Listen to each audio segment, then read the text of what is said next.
Pero alam nyo ba na yung 2,000 euro at yung 1,800 euro na offer ng mga nagpo-post at nag-e-exploit sa kanila na magtrabaho sa Poland, is scam yan.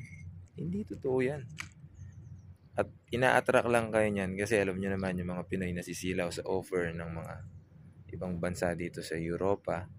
Kala nila ganun kalaki. But, kapag nandun ka na sa bansang yun, like Poland, sagot mo lahat ng cost of living mo. Yung tropo ko nga doon eh. Nung sinabi niya yung nanineto niya sa sahod niya, mas malaki pa yung nanineto ko dito sa bansang Hungary.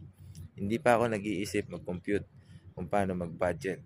At the same time, hindi ako pagod sa trabaho. I'm just working 12 hours, 3 days a week. Sila, 12 hours, 6 days a week. Imagine that. Tapos tatalon ka. Illegal ka pa. Di ba? Napakahirap. Tsaka, habang nandun ka, gumagastos ka ng pampaprocess mo dun sana sa TRC mo. But syempre, lahat or let's say 75% ng mga tumalon ay hindi pinalad.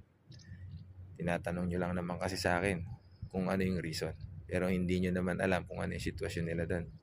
Ako dahil may tropa ako, I know their situation. It's hard.